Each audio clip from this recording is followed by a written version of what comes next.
نعم. الحمد لله والصلاة والسلام على رسول الله محمد صلى الله عليه وسلم وعلى آله وأصحابه وسلم آمين. We give thanks to Almighty Allah subhanahu wa ta'ala for making it possible for us to witness this day. I welcome you back to this training where in this video I'll be explaining herbs and spices. Herbs versus spices. What should we go for? Should we go for herbs or we go for spices? By the end of this video, you know if you are to go for the two or you go for one of the two. Objective of this training, of this video, in this video I will introduce us to herbs, small note on herbs and herbalism, natural herbs and Islamic herbs, and Islamic view on the use of herbs. Also, I will make a short intro on introduction on spices. Then what is the difference between herbs and spices.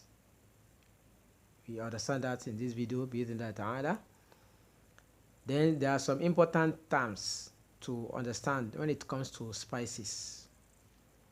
Then the types of spices, their forms and compositions, functions of spices, all this in a very brief note, inshallah ta'ala. So you have the primary function of the spices, the secondary and the tertiary, that is unfolding functions. Then I will end this video by talking on MSG. What is MSG? Is it good or bad? So let's get to action. When we are talking about spices and herbs, anything that is being called spice, a spice is a herb, but not all herbs can be regarded as spices.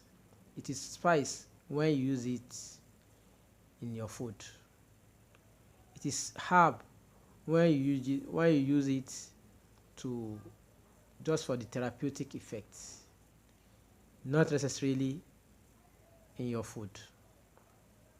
So all spices are herbs, but all herbs are not spices. Not all herbs you can apply to your food directly. So that you take them raw, you take them in this infusion or this and that. But once you use it in your food, it will serve as herb and also serve as spices. It depends on your intention.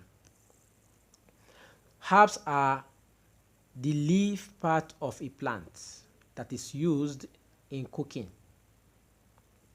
These can be used fresh or dried. You can see now. Herbs, you can use herbs in cooking, can use spice in cooking, but not all herbs you can use in cooking. Not all herbs. Any other part of the plant which is usually dried is referred to as a spice. So that's another notion. So any dried part of the plant is referred to as spice, while otherwise it is referred to as herb if you use it like that. So, and we have types of plant parts. We have the bark, we have the berries, we have the seeds, we have the buds, we have the flowers and likes. So example of a plant bark is the cinnamon. Seed, we have the cumin. Flower, we have the chamomile, saffron. Buds, we have cloves and the likes. In the Quran, as I've explained in our previous videos, that Islam is a comprehensive religion. Islamic medicine is a comprehensive mode of treatment that once you learn it and you understand it, you are good to go. You are free. You don't have any problem. There are 22 plants that are mentioned by their specific names in the Quran. 22 plants. Herbs, spices, 22 in the Quran. Meanwhile, in the Sunnah, we have more than 50 plants mentioned in Sunnah of Rasulullah sallallahu alaihi wasallam.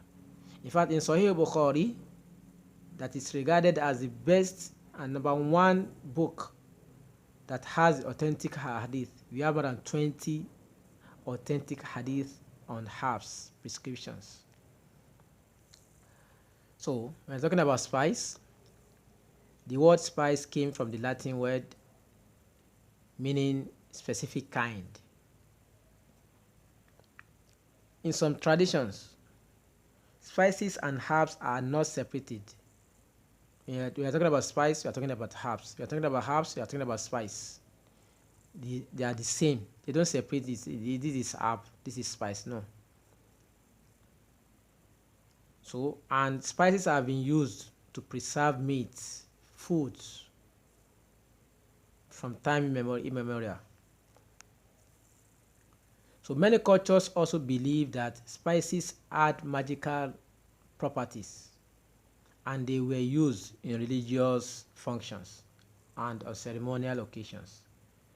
In some traditions, they prepare some spices to be given to the bride to hold throughout the day, just for good to happen to her or to him or to the family.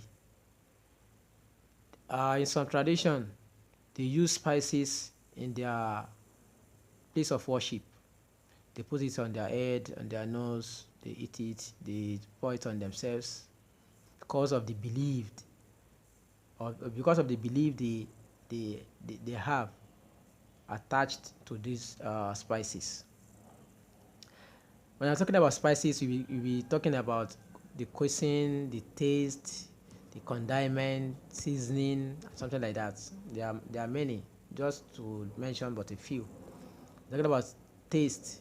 We're talking about the sensation of flavor perceived in the mouth and throat on contact with a substance. Condiment. We're talking about a spice. A condiment is a spice, salt, pepper, sauce, or preparation that is added to a food, usually after cooking. It is called condiment. It is after cooking that you add that thing. It is called a condiment. Why? To impart a specific flavor, to enhance the flavor, or to complement the dish. Talking about dish, why condiment is added towards seasoning. When I talk about seasoning, condiment is added towards the end or after cooking, but seasoning is cooked with food to add taste or flavor to food. When you talk about seasoning, you have your salt, you have your herbs, or your spices. That's the difference between condiment and seasoning. When we're talking about cuisine, that is a style or method of cooking, especially as characteristic of a particular country, region, or establishment. African cuisine, Asian cuisine, something like that. So these are just some terms. When we talk about spice forms, we have fresh spices, dried, we have frozen. We also have old spice, ground spice, extract, infusions, something like that. These are some of the forms of spices that you can find around. When we talk about spice compositions, what are the benefits? What can we get from spices? Spices are composed of fiber, carbohydrates, fats, sugar, protein, volatile oils, and non-volatile components. Spice has flavor components, that is the volatile and non-volatile, which are protected within a matrix of carbohydrate, protein, fiber, and the likes. So when the spice is ground, cut, or crushed, this cell matrix breaks down and releases the volatile components.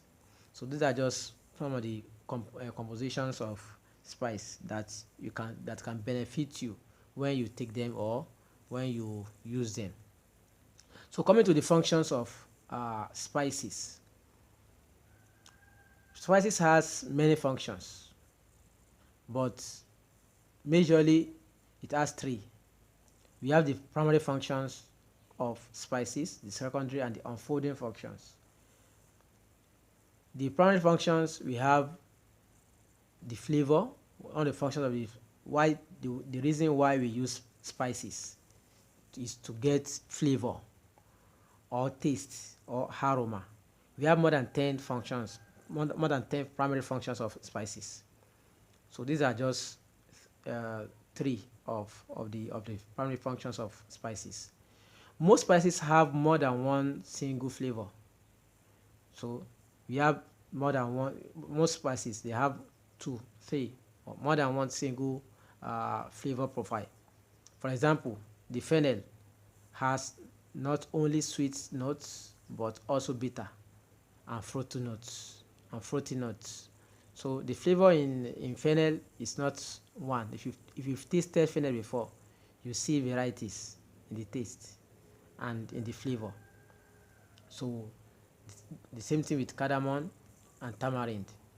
When we're talking about the secondary functions of spices, that is when we are talking about how do we use spices for preservatives, antimicrobials, antioxidants, and something like that. Before the days of refrigeration, spices were used to preserve meat, fish, bread, and vegetables. Cumin is one of the spices. Ginger is a spice. Garlic is a spice. Yes, can see now. All this, cumin can be regarded as a spice or a herb. It depends on how do you want to use it. The same thing with ginger. The same thing with garlic. The same thing with clove, coriander, turmeric. So all these spices, all these herbs were used in time immemorial to preserve meat and fish. So up to this moment, spices they are still using spices to preserve food in the villages. Now, the third function of spices. The third function of spices is called the unfolding function. That is, how do we use spice as a medicine?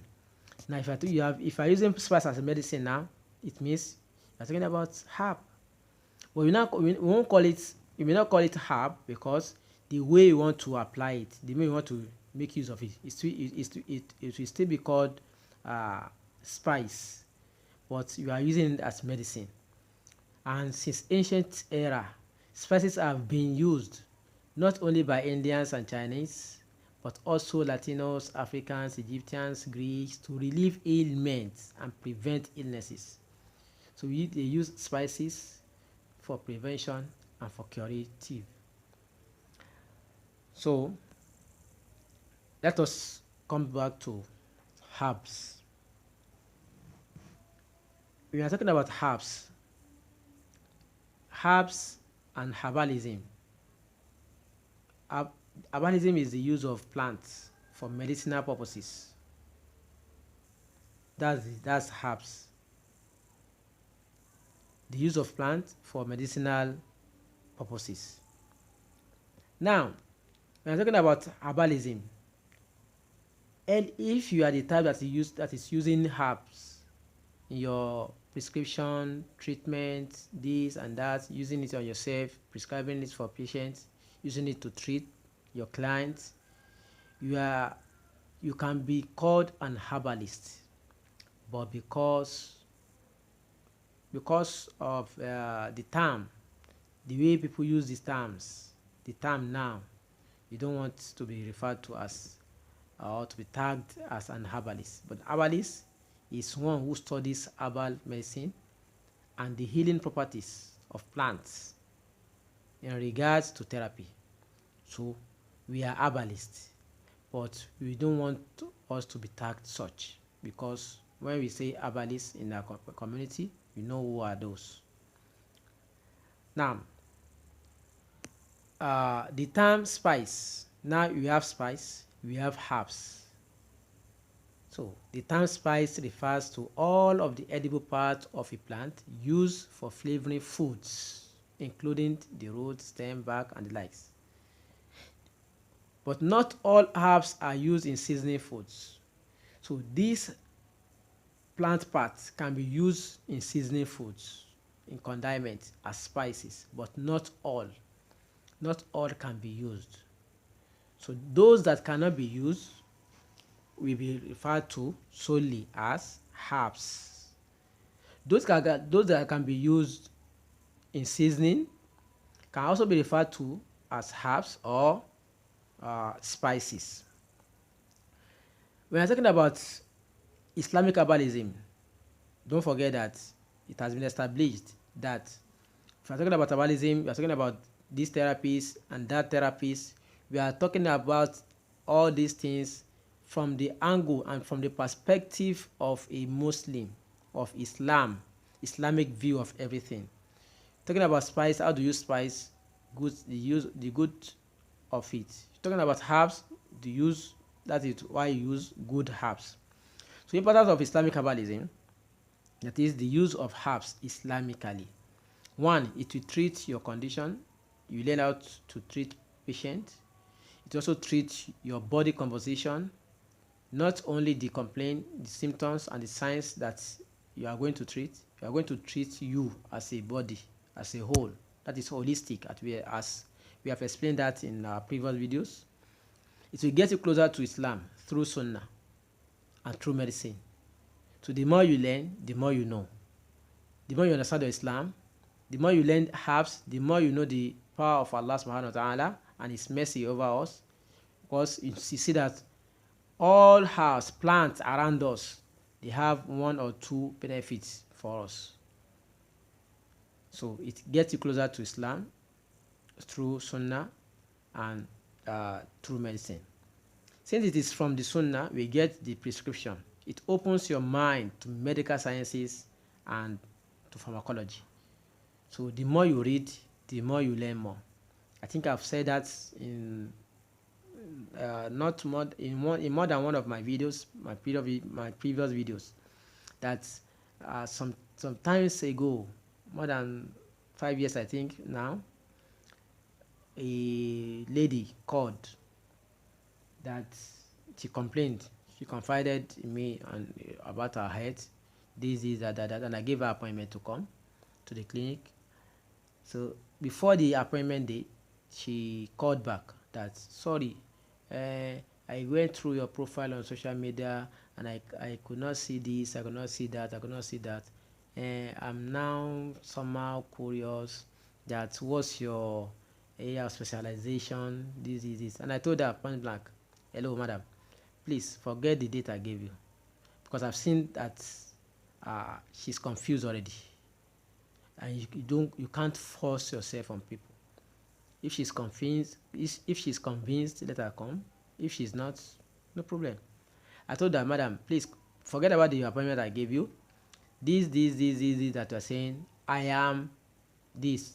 This is what I have, this is what I've got. I am an Islamic medical practitioner, a doctor, this. If you want to come for consultation, then we see how it goes. Okay, she said she prefer that she come for consultation instead of coming for treatment. And I gave her another appointment. She came. When she came, we got talking, this. She asked her questions. I explained everything. At that point, she said, had I known, I would have come. I would have prepared to come for treatment. That's it. Because once you know what you are doing, you get reading, you research, then you get to know more. So it will open your mind to medical sciences and pharmacology. It makes you proud of Islam. It makes you proud of Islam. Alhamdulillah, I am a Muslim. I am a Muslim doctor. I am a doctor. Alhamdulillah. And I am a Muslim doctor. I am a Muslim practitioner. And I got everything through Islam. Alhamdulillah. So, if I tell you, can we use other native herbs that are not attributed to Islam or to Prophet Muhammad sallallahu alaihi wasallam? Yes, we can, but they must be lawful. and Islamic. Don't use unlawful. Don't use herbs unlawfully. Don't use it for bathing. Use herbs. Use spices. It's not necessarily you have prescription from the Quran or Sunnah before you use any herb. You can use any native herbs, but you can use it judiciously, lawfully, and Islamically. So benefits of herbs. Herbs have thousands and hundreds of benefits. You can benefit from herbs heavily. Consuming herbs may help to prevent and manage heart disease, cancer, and diabetes. In fact, a lot of ailments out there that they tell you it has no cure. Diabetes has no cure. This has no cure. It has cure with using herbs, Islamic and natural herbs. It may also help to reduce blood clots and provide anti-inflammatory and anti-tumor properties. Research is ongoing, but studies have shown that garlic, linseed, fenugreek, lemongrass may help lower cholesterol. Garlic is useful for people with mildly elevated blood pressure. Fenugreek can help control blood sugar and insulin activity. Garlic, onions, chives, leeks, mint, and so on and so forth, and many other herbs can help protect against cancer. Herbs are rich in antioxidants. And I'm talking about oxidation, antioxidants. You can know it's what the body needs. When you have a very good, rich antioxidant in your spices and in your herbs, your body will thank you. So the question is, how long does it take herbs to be effective if you use herb? It depends. There are some factors. It depends. Some herbs we use it immediately, it starts working. Some herbs you use it after 1 hour, after 2 hours, after some days. It depends on the body composition and the severity of the condition. Then the dose, how the herbs has been prescribed, and some other things like that. So let us mention 5 spices with their functions. We have alligator pepper. That is, it's also called grains of paradise. You might call it atari. See, now the forms, it has forms. Grains of paradise are small, dried, reddish brown, pyramid-shaped seeds with a shiny exterior enclosed in a large pod, blah blah blah blah. Properties: the seeds have a whitish interior and a reddish brown exterior. You should know now. They have a pungent peppery taste with bitter notes and a faint odor that is similar to cardamom. Therapeutic uses of alligator pepper. In West Africa, grains of paradise were used as aphrodisiacs. You know what is aphrodisiacs? We're talking about sex organs and the pleasure in the inner room. That is aphrodisiacs. The Hausas call it the kaya mata for male and female. So alligator pepper is good for that. And it's also good to relieve pain and cure fevers. They were also chewed on cold days to warm up the body, among many hundreds effects and benefits of alligator pepper. We have anise. Sweet, it is called sweet cumin. It is called aniseed, but anise is the common name. The Arabs call it yanson. So it's a dried, ripe fruit or seed. It is small, oval, greenish, gray to yellow, something like that. When it is ground into powder, anise quickly loses its flavor.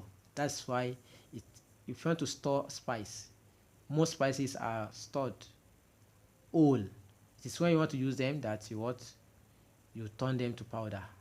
You ground them. And once you ground them, you keep them in a airtight container. So something like that. So anise contains iron, potassium, phosphorus, and calcium. It aids digestion, improves appetite, alleviates cramps and nausea, and soothes colic in infants. Anise shows antimicrobial and antioxidant properties. We have clove. Konofuru. You might call it konofuru.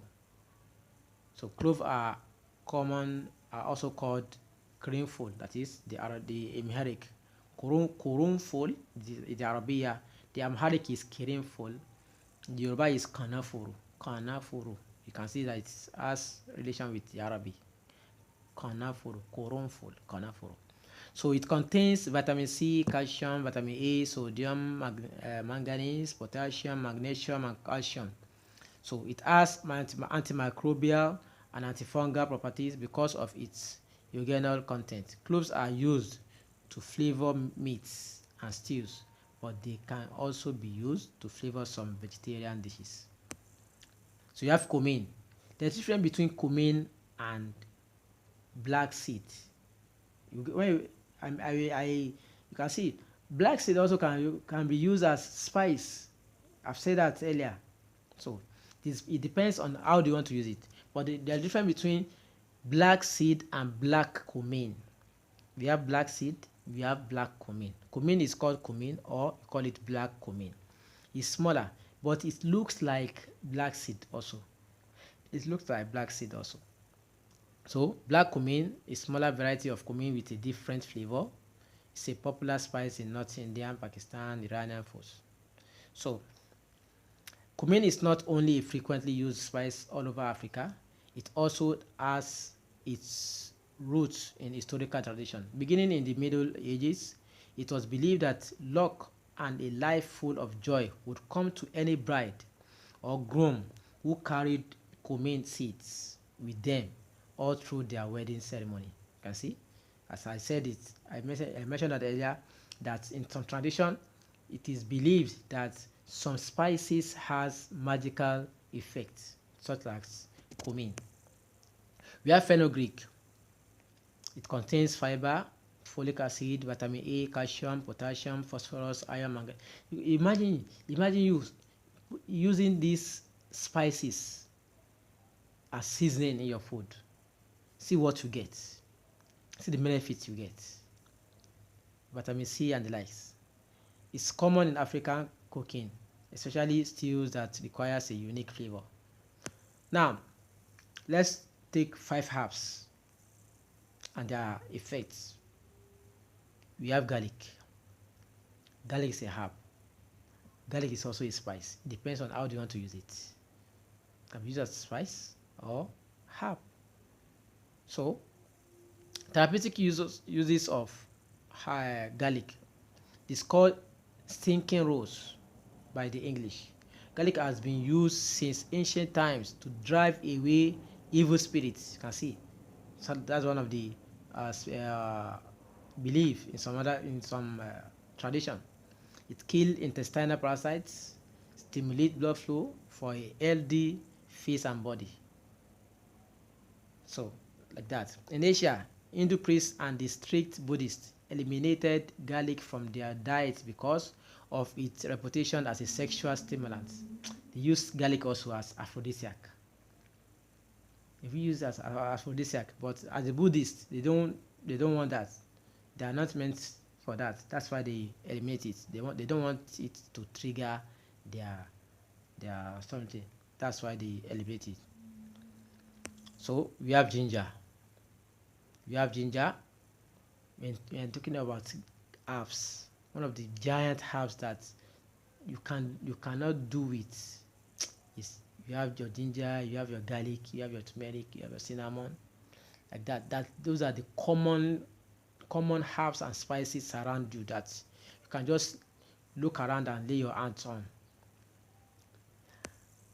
We have the black seed, Nigella sativa.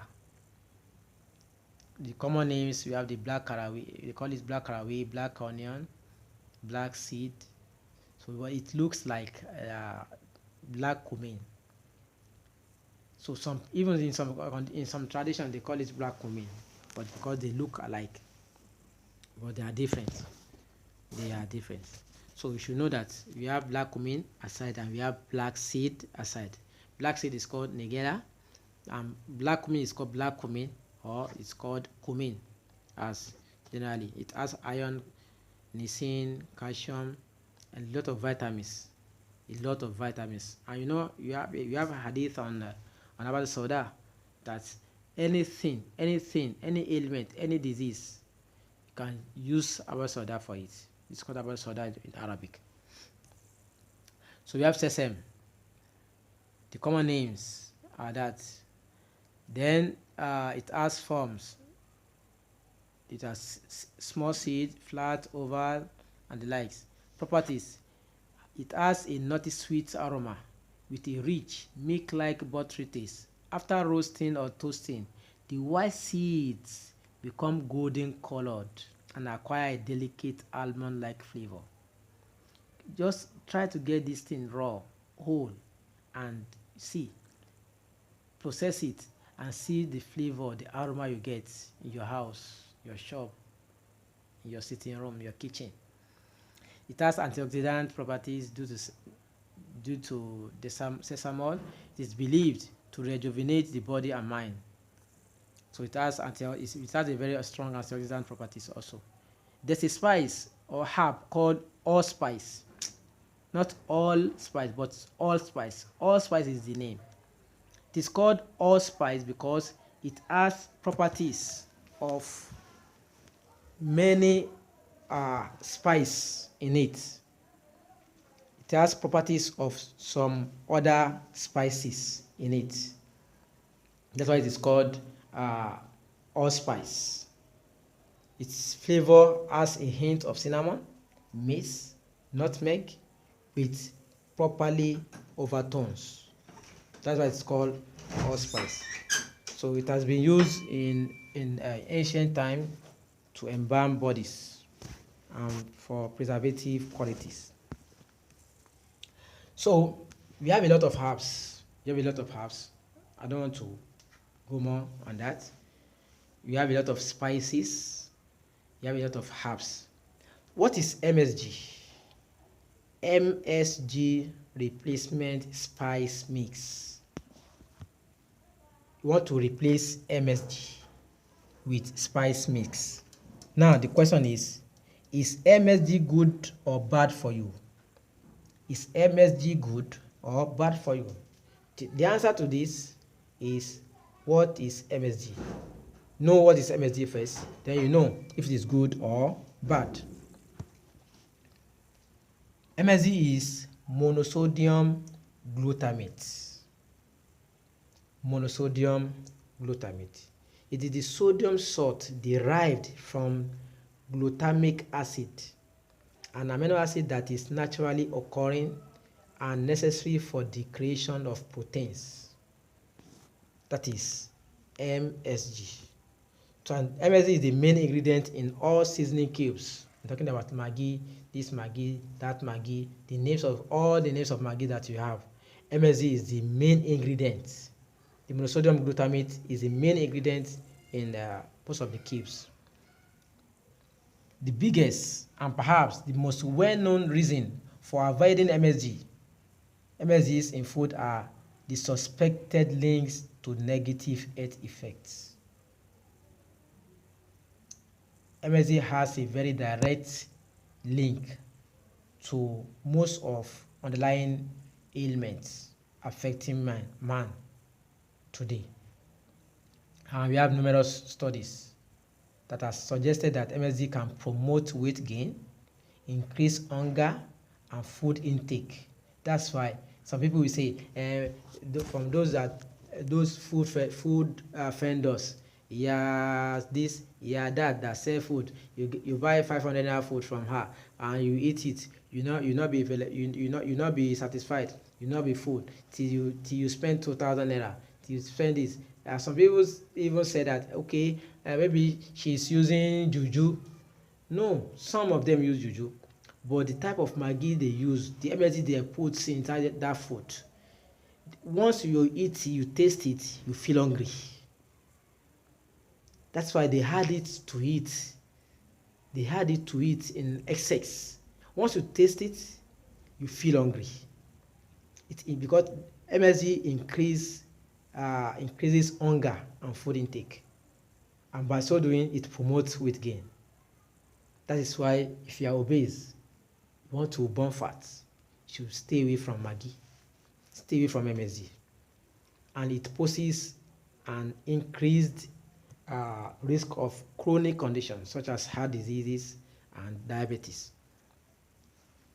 So that is MSG. Now you know if MSG is good or bad for you. It is not too good for you. Some people who may have a hypersensitivity to MSG and consume foods with it as an ingredient may experience different adverse reactions. So it's advised that if you have, especially if you have one disease, one ailment in you, or you are becoming old, abstain from Maggi. It's not good for children. It's not good for the young. But if you are no more a child, 50, 55 above, please avoid MSG. If you have diabetes, BP, stroke, any ailment, any underlying ailment, please avoid MSG. Now, because MSG is one of the most thoroughly researched ingredients in the food industry. So, in seasoning cubes, when you search online, you see the ingredients. Name any cube online and search for the ingredients. You see the ingredients in it. Now, but generally, these ingredients in these cubes are not harmful when consumed on their own separately, but only the excess of it will pose this danger. So what you are saying is that MSG is not good for you. Excess take of MSG is not good for you. So meat is spice formulator. We are a spice formulator. We formulate and we mix MSG replacement spices for use, for your healthy use and for your benefit. Apart from the taste and aroma that you derive from spices, the benefit it does to your body system cannot be overemphasized. You have a lot of benefits to be derived. You can see from the spice composition that you mentioned. So imagine combining 5, 6, 7, even 12, 15 spices together to formulate a MSG replacement spice mix for you to want to take. It gives you good aroma, good taste, and imagine what your body is going to derive from these things. So if you want to, you have some home remedies that some spices you can add to your food, like garlic, locust beans, crayfish, onion, black pepper. All this you can add to your dish while preparing your food. So in fact we have a book on that I wrote on herbaceous spices. In this book I mentioned more than 40 herbs, 40 spices, more than 40 spices in your reach that can be used for your spices. Thank you. If you find this video beneficial and insightful, please like our page, share it to benefit people, subscribe to our channel so that you see more of our new videos, and make comments. So if you have any observation, please click on the comment and make your comments so that we can serve you more better. Thank you once again. I'm still Dr. Lanim.